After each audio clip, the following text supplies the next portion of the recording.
Graça e paz, irmãos. Vamos abrir as nossas Bíblias no texto-chave. Amém? Já sabe qual é, né? De novo, pastor? É. Mateus 24, 13.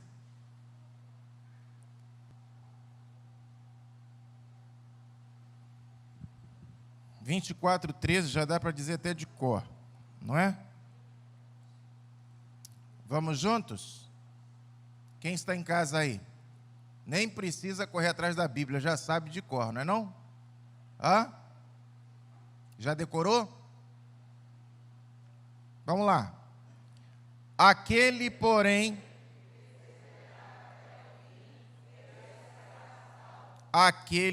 que perseverar até o fim, esse será salvo. Eu espero que todos aqui, pelo menos 99,9%, né, dos irmãos estejam acompanhando as nossas últimas mensagens baseadas no texto de Mateus 24, o sermão profético, quando Jesus fala a respeito dos sinais dos últimos dias, o que aconteceria perto, muito próximo da sua vinda, e os problemas que enfrentaríamos, e por isso nós não somos pegos desprevenidos, vamos dizer assim. Podemos até ser pegos de surpresa, porque eu acho que a maioria de nós não está, vamos dizer assim, esperando, por exemplo, a volta de Jesus para hoje, né? A maioria aqui está esperando, talvez, que a lasanha fique boa, né? Que o churrasco, a carne seja aquela carne macia, né? Esperando que a feijoada, ninguém esqueça do couve, que serve junto com a feijoada, ninguém esqueça do couve bem fininho, né? Cortadinho, da laranja, né? Muita gente está aqui, mas a cabeça está lá. Cabeça está lá no forno. Ai, será que tem gente que está preocupada, será que eu lembrei de trocar o gás? Ai, será que tem gás suficiente? Oh, meu Deus, né? A preocupação às vezes está lá na batata. Mas nós queremos voltar a nossa atenção aqui para a palavra de Deus, né? E, enfim, glorificar o nome do Senhor de todos os meios, de todas as formas. Mas o fato é que a maioria de nós, por exemplo, não está esperando a volta de Jesus para hoje, mas ele pode voltar hoje. Não faltam sinais. E eu, sinceramente, não vou pedir para Jesus vir depois do almoço, não. Se ele quiser, agora é glória, né? Depois do culto, amém, né? E assim acaba com o sofrimento de todo mundo vai para a glória, nunca mais tristeza, nunca mais sofrimento, nunca mais notícia ruim, nunca mais injeção, nunca mais dor, nunca mais febre, nunca mais internação, nunca mais sofrimento nenhum, nunca mais comunismo, nunca mais essas pragas todas que tem no mundo, nunca mais. Aleluia. Pastor, por que o senhor fala tanto assim do comunismo? Depois eu falo. Não tem tempo para isso. Hoje eu não tenho tempo para te explicar, mas tem uma excelente explicação. Se quiser, depois conversa comigo no privado. Eu tenho 1000 razões para te dar por que você não deve abraçar esse sistema que tem feito tão mal à igreja do Senhor Jesus ao longo da história, que tem perseguido e matado tantos cristãos ao longo da história. Mas como muitos cristãos só enxergam o seu umbigo, né? Muitos cristãos só enxergam o seu país, né? Então, se não tem esse problema de uma forma tão escancarada, ele não consegue se importar com aqueles irmãos nossos que estão lá, por exemplo, na Coreia do Norte, que é o país de maior perseguição aos cristãos do mundo, né? E é só você entrar lá no site do Portas Abertas e ver lá quais são os países que mais perseguem os cristãos no mundo. Coreia do Norte vem em primeiro lugar. Depois vem os outros também, né, que são grandes perseguidores, como a Arábia Saudita, Irã, Paquistão, Afeganistão e outros tantos países, China, que perseguem os cristãos, que fecham igreja, que explodem templos e por aí vai. Mas enfim, Jesus vindo acaba o sofrimento. Mas Jesus, ele não nos deixou desavisados. Jesus disse: eu volto, eu voltarei, porém não vou deixar vocês despreparados. Os sinais da minha vinda são esses. Quando vocês começarem a ouvir falar de guerras, rumores de guerras, quando vocês começarem a ouvir falar de perseguição a vocês que me seguem, meus discípulos serão perseguidos, serão mortos, não é? Jesus disse: quando vocês começarem a perceberem a intensidade muito grande eu estou fazendo um acréscimo aqui para os irmãos poderem ter uma compreensão melhor, de terremotos, por exemplo, né? De pestes, é outro sinal, né, da vinda de Jesus. Então, todos esses sinais que são narrados no capítulo 24 de Mateus, são sinais que Jesus nos deu, dizendo: quando vocês perceberem que essas coisas estão acontecendo, preparem-se, eu estou voltando.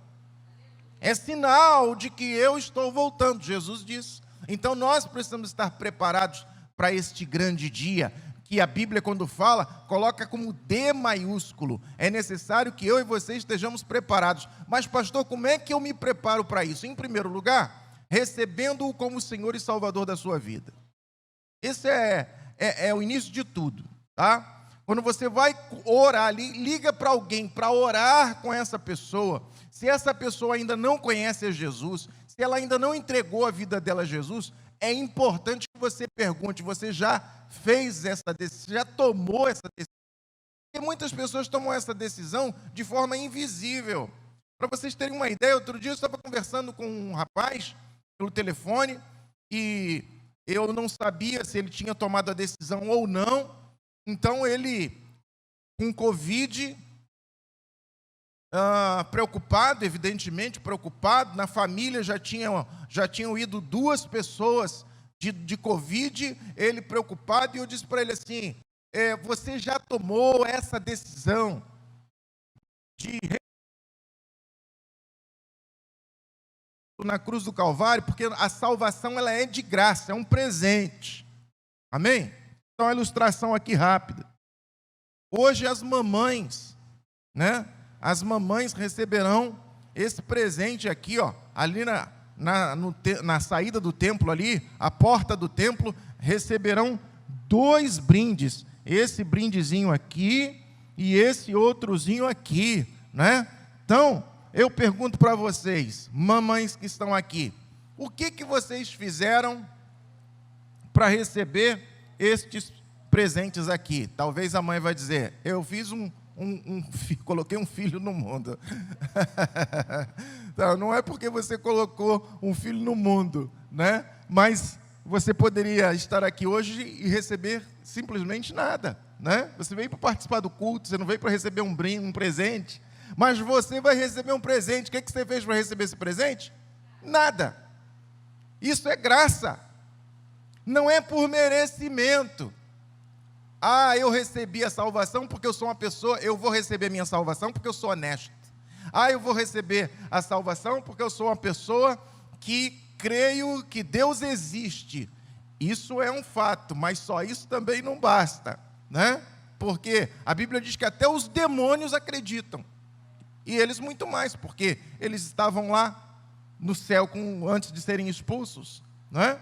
Mas eu serei salvo porque eu nunca fiz mal a ninguém. Não é por nada disso, não é por sua bondade, por sua honestidade, não é pelo seu bom caráter, não é por nada disso, porque a eternidade não pode ser comprada por nós, nós não temos capacidade para comprar a eternidade. Foi graça de Deus. Ele enviou o seu Filho Jesus na cruz do Calvário para morrer, derramando ali o seu sangue, morrendo pelos nossos pecados, porque todo culpado de pecado merece a morte. Como nós não poderíamos pagar a nossa dívida com a nossa morte, Jesus veio e morreu em nosso lugar. E eu falei para ele, isso está claro? Ele disse, sim, para mim está claro. Eu já recebi isso no meu coração, pastor. Eu falei assim, sim, mas você já confessou isso com seus lábios? Você já disse isso para ele? Porque a Bíblia diz, quem crê com o coração e confessa com a boca, entendeu? Será salvo. São duas coisas importantíssimas. Uma sem a outra está incompleto. É necessário crer no coração e declarar com os lábios. Confessar é a chamada confissão de fé pública. Aí ele virou e disse assim, olha, essa confissão aí eu ainda não fiz. Vou fazer no meu cantinho, quando eu estiver tomando banho. Eu falei, tudo bem.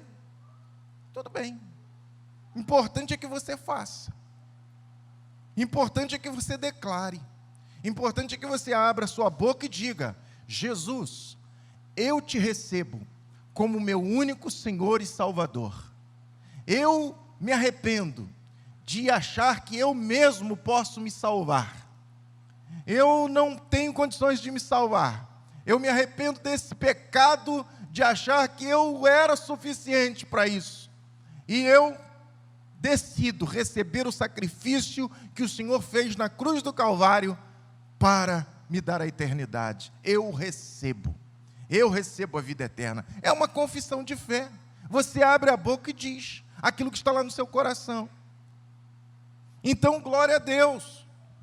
Todo ser humano precisa fazer isso. Quando o ser humano faz isso, ele está o quê? Pronto para a volta de Jesus. Ele está pronto para a volta de Jesus. Lembra? Uma das grandes provas de que não é por obras que a pessoa se salva, foi Jesus na cruz entre dois ladrões. Sim ou não? Um deles debochou de Jesus. Tu não és o Cristo? Salva-te a ti mesmo. Desce da cruz, salva nós e salva ti também. O outro lá repreende o outro ladrão, vira-se para Jesus e diz, Senhor, quando vieres no teu reino, lembra-te de mim. Jesus disse, hoje mesmo estarás comigo no paraíso. Aí eu te pergunto, que obras esse cara fez para estar com Jesus no paraíso? Era um ladrão. Que obras ele fez? Deu tempo dele descer da cruz e fazer alguma obra? Não. O que foi que o salvou? A graça de Jesus. Jesus olhou para ele e disse, é por graça, não é por merecimento, você não merece, mas hoje, por minha graça, pelo meu sangue, pelo meu sacrifício, eu te garanto um lugar na eternidade. Isso precisa entrar no coração das pessoas. Isso precisa entrar na mente das pessoas. E olha, não se canse de pregar isso. Porque tem gente que vai ouvir isso 100 vezes. As 99 ela não vai entender. Você vai dizer assim, como pode uma pessoa não entender essa coisa que é tão óbvia? Existe uma cegueira espiritual. Existe um torpor mental. Existe uma força maligna que impede as pessoas de entender isso que é tão claro para nós. Até que um dia a luz de Deus entra e ela diz, meu Deus, como pode? Há tanto tempo que eu venho ouvindo isso, mas só agora eu entendi. Só agora eu entendi que a vida eterna é por graça e que eu preciso receber e confessar o sacrifício de Jesus. Amém? Então não se canse de pregar, não se canse de anunciar. Um dia isso entra, um dia essa verdade entra na pessoa e ela diz: Eureka! Eu entendi. Glória a Deus. Então, como agir no tempo do fim? A perseverança é uma das marcas de quem é genuinamente convertido. Amém? Você pode repetir essa frase comigo, por favor? A perseverança é uma marca das pessoas que são genuinamente convertidas. Amém? A perseverança é uma das marcas de quem é genuinamente convertido. Quem é genuinamente convertido, persevera. Quem persevera é convertido. E então nós temos que lutar pela nossa perseverança. Já falamos aqui de perseverar em Jesus, já falamos aqui de perseverar na obediência à palavra, já falamos aqui na importância de perseverar no fervor do Espírito, já falamos aqui da importância de perseverar na oração, já falamos aqui da importância de perseverar na luta contra o pecado, já falamos aqui da importância de perseverar na prática da bondade, já falamos sobre a importância de perseverar na compaixão, já falamos aqui sobre a importância de perseverar no temor do Senhor, e hoje eu quero falar mais um pouco sobre a perseverança em algo que é extremamente importante, uma das disciplinas espirituais, chamada jejum. E por que é tão importante falar em jejum? Irmãos, essa disciplina é uma disciplina que tem, ao longo da história da igreja, caminhado no canto. Tá?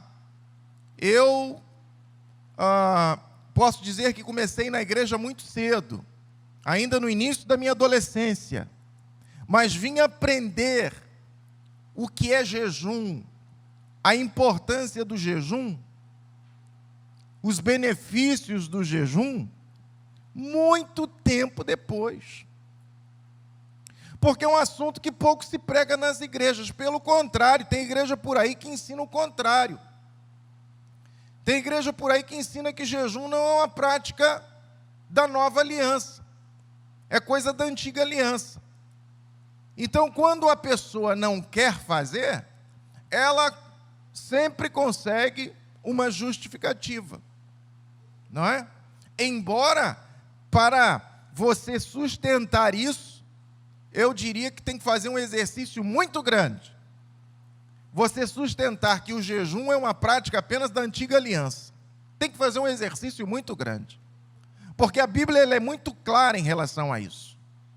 Então, as pessoas não sabem o que é, para que serve, por que deve jejuar, como deve jejuar e quando deve jejuar. Umas perguntinhas básicas que a gente sempre tem que saber ou procurar fazer para entender alguma coisa. O que, para quê, por quê, como e onde. Amém? Então, em primeiro lugar, o que é jejum? O que é o jejum? Jejum, irmãos, é a abstenção voluntária de alimentos sólidos e líquidos. Ai, pastor do céu, no Dia das Mães você vai falar sobre jejum? É o melhor dia. É o melhor dia para falar sobre isso, não é não? Ué, não foi de propósito, não é? Porque nós precisamos entender esse assunto e tem que começar o que é. O que é o jejum? Abstenção voluntária de alimentos sólidos ou líquidos e também de qualquer outra atividade prazerosa. É jejum. Eu lembro que uma vez perguntaram para as pessoas assim, numa reunião, na igreja, perguntaram assim: o que você mais gosta de fazer? Aí um foi falando, jovens. E aí uma das jovens respondeu: o que você mais gosta de fazer? Eu gosto de dormir. Ela falou: o que eu mais gosto de fazer é dormir.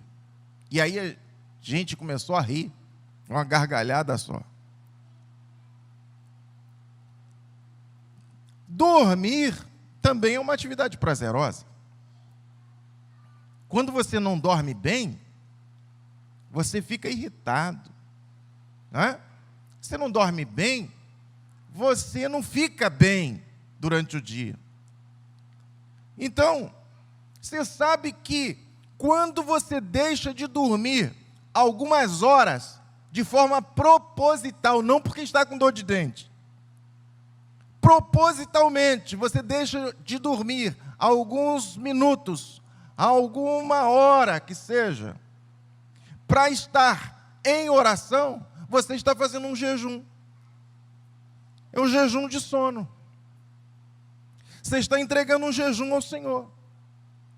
Existe um jejum que eu não falo muito sobre ele, porque pode dar problema na vida do casal. Mas a Bíblia também fala sobre jejum de sexo, que é possível também, é um tipo de jejum, mas que só deve ser feito, diz o apóstolo Paulo, em caso de concordância entre os dois, e mesmo assim por um breve tempo. Né? É bom explicar tudo isso, antes que alguém se anime e diga: opa, vou gostar desse, vou pegar esse jejum aqui para mim, né? A mulher se animou, já está meio, né? Enfim. Ou o homem também, que está meio borocochô, também pode animar, né? Mas tem que ser alguma coisa feita em concordância e por breve tempo, diz a palavra, para que Satanás não vos tente por causa da incontinência, ou seja, por causa da falta de controle. Então eu não falo muito sobre esse jejum, mas é um jejum que existe. Jejum de uma atividade prazerosa, alguma coisa que você goste muito de fazer. Pensa em alguma coisa que você gosta muito de fazer. TV, assistir, Netflix. Para alguns aí, fazer um jejum de 1 mês de Netflix vai ser um jejumzaço. Não é? Jejum de internet. Alguns adolescentes aí ficar não vou nem dizer 1 mês, que 1 mês seria demais.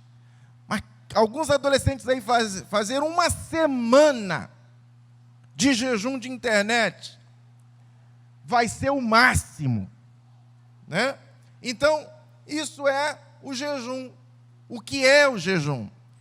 Segundo, para que serve o jejum? Repita comigo, para que serve o jejum? O jejum serve principalmente para quebrantamento. Nosso auto-quebrantamento. Auto-humilhação. O jejum não é para torcer o braço de Deus e dizer: me dá o que eu te pedi. Não é isso. Até porque é impossível forçar Deus a alguma coisa. O jejum é para auto-humilhação. Que você sabe, irmãos, que uma das maiores causas dos nossos fracassos espirituais tem a ver com a nossa soberba. Todo ser humano pecador é soberbo. Todo ser humano que peca é soberbo. Não tem um, meu irmão, não tem um que não seja. Eu lembro de um jovem que falava assim comigo, ele falava sério, porque a família dele era uma família muito pobre. E ele dizia assim: eu me orgulho da minha humildade. Falei, pronto, acabou, jogou a humildade para o espaço. Pronto. Né? Ele falou sério. Eu me orgulho da minha humildade. Então, às vezes até, e não existe esse negócio, tá, irmão? A pessoa é humilde porque convencionou-se que o pobre é humilde. Aí diz assim, aquela pessoa é uma pessoa humilde, ela vem de uma família humilde. Humilde virou sinônimo de menos favorecido. E não tem nada a ver, meu irmão. Você pode ter uma pessoa pobre e soberba, que é aquela pessoa que de repente está precisando de ajuda e você vai ajudar e ele diz que não precisa. Não precisa de esmola. Pobre e soberbo. Ou pode ser uma pessoa rica e humilde. Então, meu irmão, olha, o jejum serve para nos levar à humilhação, não para sermos humilhados pelos outros, mas por nós mesmos. Porque a humildade chama a atenção de Deus.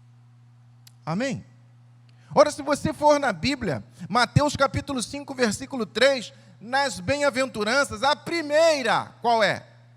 Bem-aventurados os humildes.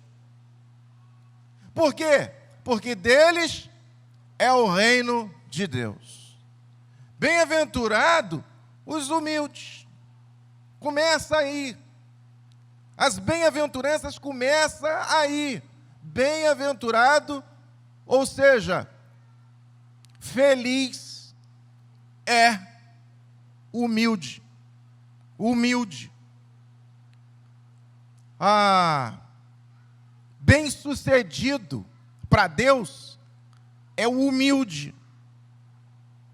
Continua, Tiago capítulo 4, versículo 5, diz assim: Deus resiste aos soberbos, mas dá graça aos humildes. Continua, a palavra de Deus diz em Mateus 23, 12: quem a si mesmo se exaltar, será humilhado, e quem a si mesmo se humilhar, será exaltado. Isso pelo próprio Deus. Também não é você que se exalta. Você se humilha, Deus te exalta. Você se exalta, Deus te abate. Então, meu irmão, nós precisamos entender isso. Para que serve o jejum? Certa feita, os discípulos de Jesus estavam conversando e foram até Jesus perguntar: quem é o maior no reino dos céus? Eles acharam que Jesus ia responder assim: olha, o maior no reino dos céus é Moisés. Porque eu vou te contar, homem paciente igual aquele não houve. Moisés suportou cada coisa até chegar lá, né, à entrada da terra, e ele nem entrou na terra ainda, na terra prometida. Eles acharam que Jesus ia dizer: o maior no reino dos céus é Elias. Lembram como é que Elias tinha um poder extraordinário? O maior no reino dos céus é Eliseu. Eliseu fez o dobro de milagres que Elias fez. O maior no reino dos céus. Jesus foi lá, para surpresa de todos eles, Jesus foi lá, pegou uma criança, colocou no meio deles e disse assim: eis aqui quem é maior no reino dos céus. E uma das maiores características de uma criança, o que é? A humildade. Ele colocou uma criança no meio deles e disse: se vocês não se fizerem como uma dessas crianças, de modo algum vocês vão entrar no reino dos céus. Então, você chama uma criança para contar uma historinha, você chama uma criança para aprender alguma coisa, a criança está ali, com a maior disposição, senta para te ouvir. A criança está sempre pronta para aprender alguma coisa, principalmente se você colocar aquilo envolto em descontração, brincadeiras, a criança está pronta a receber. É um sinal de humildade. Então, meu irmão, o jejum, ele serve para isso. Em outras palavras, exemplificando aqui, o jejum, ele nos coloca na frequência de Deus. Vocês sabem, alguns domingos atrás eu estava usando este microfone aqui, os irmãos lembram? Esse microfone aqui é novo. E esse microfone estava me aborrecendo. Porque a gente começava a falar... Começava a falar... Coisa chata é você falar com barulho. Não é? E eu estava falando com o pessoal do som, a gente tem que dar um jeito nesse microfone. E entramos em contato com a assistência técnica. A assistência técnica começou a mandar fazer alguns testes com ele. E falou de um aparelho que vem junto com esse microfone aqui, que é chamado receptor. Ele está bem ali, ó. Mas ele foi colocado ali por orientação da assistência técnica, porque ele estava lá em cima. Esse microfone trabalha na base da frequência. Também não tem fio, é frequência. Só que aqui no nosso meio tem um monte de frequência. Tem ondas de rádio. Aqui no nosso meio a gente não está vendo, mas tem frequências passando aqui dentro. Celular, quantos aqui tem celular? Oi, se o seu celular está ligado, ele está recebendo frequência. Ele está recebendo aí SMS e nem sabe. Está recebendo e-mail e nem sabe. As frequências estão chegando. E como esse receptor estava longe, na frequência desse microfone com seu receptor, no meio do caminho, frequências estavam entrando e colidindo com a frequência desse microfone. E o que estava acontecendo? Ruídos. Veja, há muitos ruídos entre nós e Deus. Ruídos que nem sempre percebemos que estão nos atrapalhando. Tem gente que ouve um ruído e pensa que é Deus falando. Sabia disso? Olha, é extremamente importante que você consiga decifrar qual é a frequência de Deus. Porque quando você não consegue identificar a frequência de Deus, você ouve um ruído e acha que aquilo é Deus falando. Tem gente que sonha, e sonha com uma coisa que não tem absolutamente nada a ver, e diz assim: o que Deus está me falando com esse sonho? E nem sempre é Deus falando através do sonho. Aliás, a maioria das vezes que você sonha, não é Deus falando. Deus está falando nada. O pior é quando a pessoa, às vezes, quer que o outro interprete o seu sonho. Aí fica mais complicado ainda. Não é? Então, eu tive um sonho, qual o faraó, no caso de José, era o homem adequado. E do outro rei, que tem um sonho e diz assim: eu tive um sonho, mas eu não vou dizer qual é. Vocês é que vão me dizer qual foi o meu sonho. Já pensou? Que desgraça, meu irmão. Não? Qual foi o sonho que eu tive? Que aí eu não corro o risco de ter erro. Lembram dessa passagem? Hã? Então, há muitos ruídos. E às vezes a gente diz assim, isso é Deus falando. Eu não tenho tempo para falar aqui agora, mas isso dá uma outra mensagem. Mas eu quero só, para matar esse assunto, dizer o seguinte para você. Quando você tiver um sonho e achar que Deus está falando alguma coisa a respeito desse sonho, ore a Deus e fale com Ele. Se Deus esclarecer, amém. Se não esclarecer, esqueça. Porque Deus não é Deus de confusão. Deus não é Deus que fica falando as coisas com você e deixando você. Ai, meu Deus. Hã? Então, preste atenção. Você precisa entrar na frequência de Deus. E o jejum é isso. O jejum serve para isso. O jejum serve para te colocar na frequência de Deus. Por exemplo, você tem um monte de frequência aqui. E você está com o seu aparelho desligado, essa frequência vai chegar até você? Não. Mas se você ligar o teu aparelho e colocar naquela frequência, você vai ouvir nitidamente. Amém? O jejum nos prepara para entender a voz de Deus.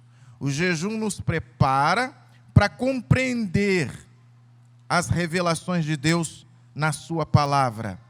O jejum, ele nos ajuda a entender, a ouvir Deus falando conosco. Amém? Outra coisa, quando devemos jejuar? Quando devemos jejuar? Tem gente que só jejua uma vez por ano e olhe lá, né? Olhe lá. Tem gente que nunca jejuou e quando a gente diz assim, a igreja vai jejuar tal dia, a pessoa fica assim, como é que eu faço? Não é? Como é que eu faço? Tem gente que acha que só se deve jejuar em tempo de calamidade pública. Tempos de calamidade pública, então a gente vai jejuar. E aí vem a calamidade, cadê que se jejua? Hã? Nós estamos numa calamidade pública. Cadê o povo jejuando? Hã? Ai, pastor, ninguém precisa ficar sabendo que eu estou jejuando. Irritante. Porque ele nem sabe jejuar. Ele não sabe o que é, ele não sabe para que serve, ele não sabe quando deve jejuar. O jejum deve ser feito constantemente. Principalmente quando você percebe que o seu relacionamento com Deus já não está mais como antes. E você está com saudade do passado. Se você está com saudade do teu passado com Deus, ó meu irmão, já passou da hora de você começar a se quebrantar na frente dele. Já passou da hora. Você precisa começar a se quebrantar para reacender o fogo de novo em você. E se você nunca soube o que é isso que eu estou falando, pior ainda. A gente deveria jejuar pelo menos uma vez por semana, o jejum mais simples que tem, que é o jejum de 12 horas. E de vez em quando, fazer um jejum maior, um tempo maior, mais de 12 horas.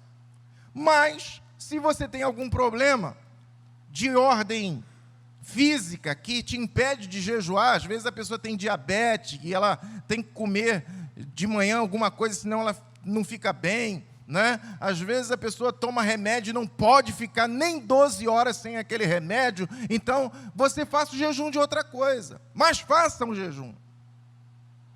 Jejue, escolha outra coisa e se abstenha, mas faça um jejum. Há uma comprovação científica já de que o jejum de 12 horas faz bem para a saúde. Olha, irmãos, a ciência comprovando o que a palavra de Deus já ensina há quanto tempo? Tem gente que nem é crente, está jejuando mais do que os crentes. Só que ele não está jejuando espiritualmente, ele está jejuando para o bem do corpo. Ora, se você consegue jejuar para o bem do corpo, por que não consegue jejuar para o bem do espírito? Hã? Então preste atenção, esse assunto aqui, meu irmão, é para você não dizer assim, nunca me ensinaram. Outra, como devemos jejuar? É exatamente isso que eu estou falando. Durante esse tempo, que tem gente que diz assim, pastor, tudo bem, vou ficar 12 horas sem comer, sem beber, né? E tem gente aí que, se ficar sem café, dá um trelelê danado, né? Se ficar sem uma Coca-Cola, dá um treco na pessoa. Esse é que é jejum bom, irmão. Jejum bom é aquele quando você...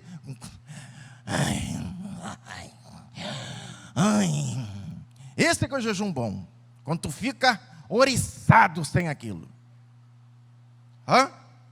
Então, durante essas 12 horas, o que eu faço? Meu irmão, olha só, jejum não é regime. Jejum não é uma dieta comum. Porque tem gente que diz assim, eu vou jejuar. Ele fica sem comer, vai trabalhar. Durante o trabalho, ele não tem tempo para ler a Bíblia, ele não tem tempo para orar, ele não tem tempo para fazer, está trabalhando. Meu irmão, não pode fazer jejum assim. Não pode. O jejum, ele deve ser feito assim, você separa um tempo para estar com Deus. Naquele tempo ali, o que você faz? Você ora, você lê a tua Bíblia, você medita na palavra, você canta louvores, naquele tempo você adora, você passa ali a maior parte do teu tempo voltado para o Senhor. É óbvio que você não precisa ficar 12 horas orando. Você pode começar meia-noite, ora, abrindo o jejum, entrega as causas a Deus pelas quais você vai jejuar, principalmente colocando Deus em primeiro lugar em tudo. Deus, esse jejum vai redundar em glória ao teu nome. Sempre Deus em primeiro lugar, sempre Deus sendo glorificado, e então você abre o jejum, vai dormir. Ah, pastor, eu durmo antes de meia-noite. Abre o jejum 11 horas. Ah, eu durmo 10 horas. Abre o jejum 10 horas. Entrega o seu jejum, começa ali o seu jejum, abre o seu jejum às 10 horas da noite, e entrega ali, ó, você vai dormir. De madrugada você não vai levantar para assaltar a geladeira, você não vai levantar para beber água, você vai dormir. De manhã você não vai tomar café, você vai ficar fazendo isso que eu estou falando com Deus, conversando com Deus, orando por você, pela sua família, pela sua igreja, pelos seus conhecidos, pela cidade, pelo estado, pelo Brasil, pelos missionários, tem muita, pelo pastor, aleluia. Esquecendo de orar por mim não, né, irmão? Por favor. Não é? Então, você orou, depois você vai ler a Bíblia, você vai louvar, cantar louvores a Deus, adorar ao Senhor, depois você volta a orar de novo, volta a ler a palavra, quando der, na hora de 12, completar 12 horas, seja 10 horas da manhã, 11 horas da manhã, se começou 11 horas da noite, ou se é meio-dia, se começou meia-noite, meio-dia, agora é hora de entregar o jejum. Senhor, consagro a Ti este tempo, essas causas, e aí você consagra a Deus o seu alimento e come. E também no 12 horas não mata ninguém. Não precisa ficar, ai, fiz 12 horas de jejum, tô bamba. Ai, vou ter que tomar água de coco e entregar o meu jejum com a sopinha de abóbora. Ah, ó, para de show, meu irmão. Você fica mais do que isso para fazer exame de sangue. Você vai fazer exame de sangue lá que tem o lipidograma. É isso o nome? Me ajuda aí, o pessoal da saúde. Lipidograma. Vai passar 12 horas. Então, você fica 12 horas para fazer exame de sangue, o que não pode fazer? Ficar 12 horas e depois comer normalmente? Pode comer até feijoada, vai te matar não, 12 horas não vai te matar não, comer feijoada depois. Agora, claro, se fizer mais, aí sim, aí tem que ser devagar na hora de entregar. Tá? Então, estou ensinando o básico, amém, irmão? Quem está me entendendo, diga eu estou entendendo. Glória a Deus. Outra pergunta, por que devemos jejuar? Por que devemos jejuar? Olha, nós devemos jejuar, por quê? Porque o povo de Deus na antiga aliança jejuava. Sim ou não? Você lê a Bíblia, você vê o povo de Israel, muitas vezes em batalhas, o povo se colocava todo mundo em jejum. Irmãos, tinha convocação na antiga aliança, que até as crianças entravam na convocação. Já pensou, meu irmão, a criança dizendo assim, mamãe, me dá todinho? Não pode, filho, estamos em jejum. Já pensou? A criança chega, mamãe, me dá Yakult? Não pode. Mamãe, me dá iogurte? Não pode. Mãe, me dá fandangos? Não pode. Todo mundo em jejum. Até as crianças na antiga aliança jejuavam. Aí você vai na nova aliança, para aqueles que acham que isso é coisa da antiga aliança. Jesus jejuou. Amém? Jesus jejuava. E ele não só jejuava, está escrito em Lucas 4, o jejum de Jesus. 40 dias em jejum. Jesus também ensinava os seus discípulos a jejuar. Se era coisa da antiga aliança, por que Jesus ensinou os seus discípulos a jejuar? Vê lá, meu irmão. Mateus capítulo 9, 14 e 15. Os discípulos de João Batista chegam para Jesus e dizem assim, por que nós jejuamos, os fariseus jejuam muitas vezes e os teus discípulos não jejuam? Jesus diz assim, pode os convidados de um casamento se entristecerem quando o noivo está presente? Porque o jejum leva para isso, não é? Tem gente que diz assim, eu não gosto de jejuar, porque quando eu jejuo, eu fico triste. Faz parte, meu irmão. Jesus disse assim, pode os convidados do noivo ficarem tristes enquanto o noivo está presente? Entretanto, que noivo era esse quando Jesus estava falando? Você está entendendo o que Jesus está dizendo? Os convidados são vocês, disse Jesus. O noivo sou eu. Mas ele diz assim, vai chegar o tempo em que o noivo será tirado. E então, eles hão de jejuar. Está claro, sim ou não?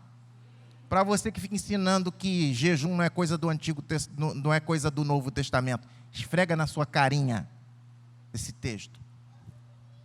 Fica ensinando coisa errada para os outros.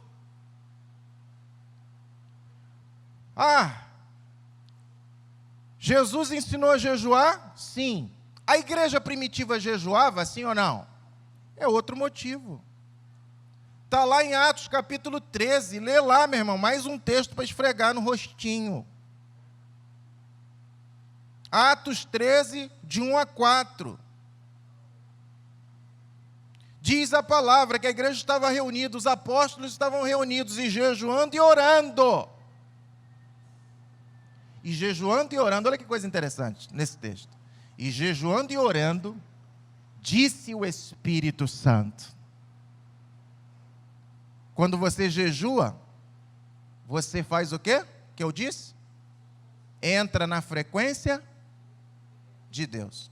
Olha o texto. E jejuando e orando, disse o Espírito Santo. O que aconteceu com eles? Eles estavam jejuando e orando, o que aconteceu com eles? Eles ouviram Deus falar. Amém? Ouviram Deus falar. Pensa para Deus falar contigo, meu irmão. Não fica querendo ouvir Deus só através dos outros, não. Pensa para Deus falar contigo. Jejue para Deus falar com você. E com esse negócio de, pede para Deus falar com fulano para te entregar. Não, fala para Deus falar contigo.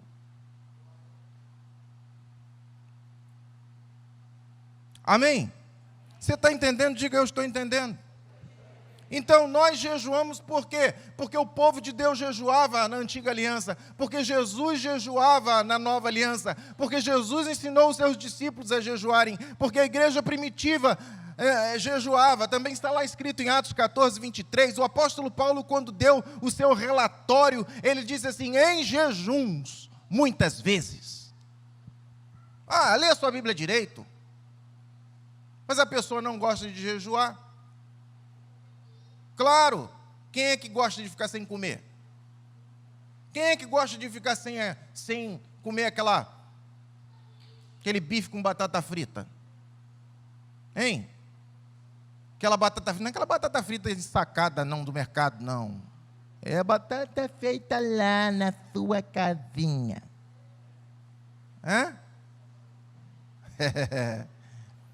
Primeiro você dá aquela fervurinha na batata. Ela dá aquela amolecida, não é? Depois de dar aquela meia cozida na batata, não precisa cozinhar muito não. Aí você frita a batata, fica crocante.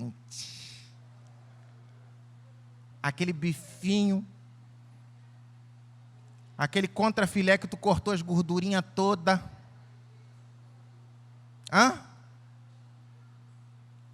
Aí você vai ficar...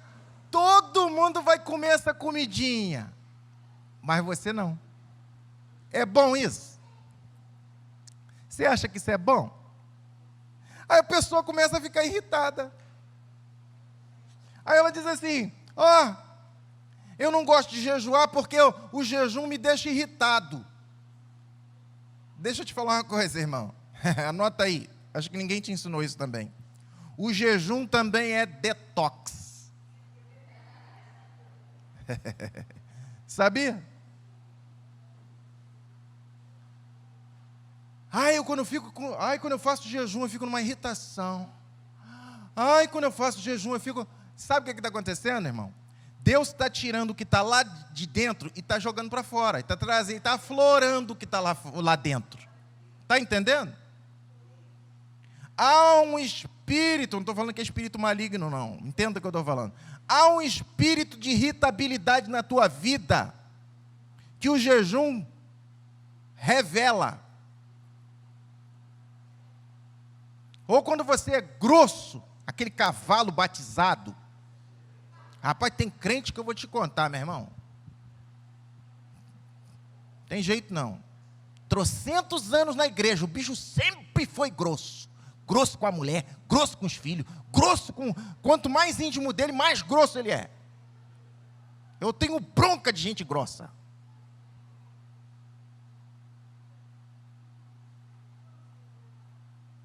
Por isso que eu falo que lá no céu tinha que ter um quartinho do castigo para o infeliz quando na entrada, e eu já falei, se eu for primeiro eu vou pedir o Gabriel para me chamar na porta.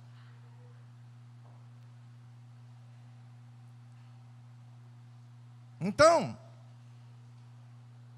se você é uma pessoa grossa, quando você começar a jejuar, sabe o que vai começar a aparecer em você? Grosseria. A vizinha vai abrir a porta assim, dar de cara com você.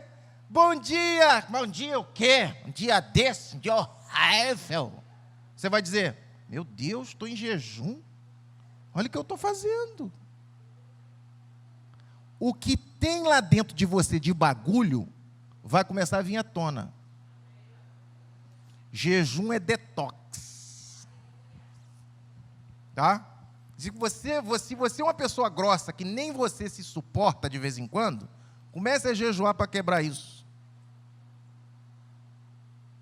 Eu não estou falando aqui de sinceridade, tá, irmão? Sinceridade é uma coisa, a palavra do Senhor, eu sei que tem gente que é sincera. Isso não é grosseria, sinceridade. Mas a palavra diz que a gente deve falar a verdade com amor. Amém? É a verdade com amor. Então, o que tem de ruim lá dentro de você, irritabilidade, ira, amargura, vai começar a vir para quê? Para sair. Amém? Outra coisa, poder do jejum o poder do Espírito vai começar a se manifestar na tua vida. Poder para quê? Poder para resistir às tentações. Amém, irmãos? Será que ninguém aqui é tentado? Tem gente que tem tentação de não ser fiel naquilo que pertence a Deus. Todo mês, para ele dar o dízimo, ele fica assim.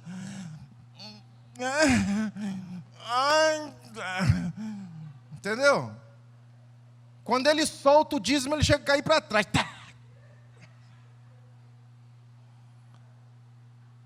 Não queria soltar. Todo mês é uma tentação de ficar com o que não pertence. Todos nós temos as nossas tentações. Ninguém aqui pode dizer assim, eu não sou tentado por nada. Você é um anjinho, já está na hora de ir embora.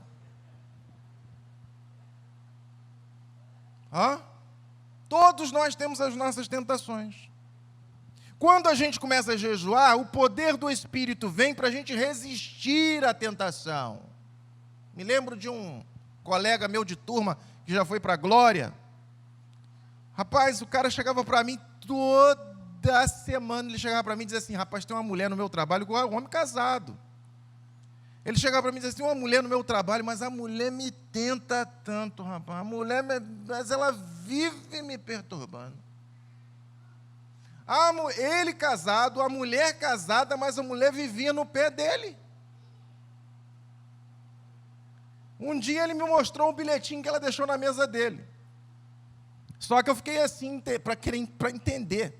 Tinha o número 80, a palavra são, S-A-O-T-I-O, o número 20 e a letra V. Eu fiquei olhando aquilo assim. 80? 20? O que quer dizer isso? Aí ele leu para mim, oitentação 20V.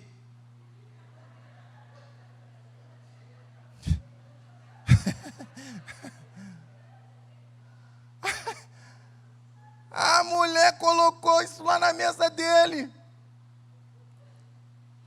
O cara ficava o tempo todo fugindo da mulher, a mulher vinha atrás dele, e ele dizia assim, a mulher bonita, rapaz, a mulher bonita, meu Deus. Um dia ele veio todo triste, não aguentou. E ele falou para a mulher uma vez assim, a mulher virou para ele e falou assim, água mole em pedra dura, tanto bate até que fura. Aí ele virou para ela e falou assim, mas como eu não sou pedra, nem você é água, não vai dar em nada. Não adianta responder à tentação. Está sendo tentado? Vai jejuar. Quer resistir à tentação? Vai jejuar. O poder do Espírito vem para a gente resistir às nossas tentações. Poder para vencer a covardia e comunicar o Evangelho. Quantas pessoas a gente passa para lá e para cá nas nossas ruas e a gente não fala nada. A gente não dá um folheto, não dá um cada dia, não dá nem um bom dia, não fala de Jesus, não comunica Jesus de forma alguma para essas pessoas. E essas pessoas vão parar onde, meu irmão, se elas não se converterem? Depois que morrerem, vão para onde? E vão lamentar dizendo, olha lá, nunca falou nada para mim. Então, o poder para a gente vencer a covardia, o poder do Espírito para vencer as batalhas espirituais. Nem sempre os problemas que a gente está atravessando são problemas naturais.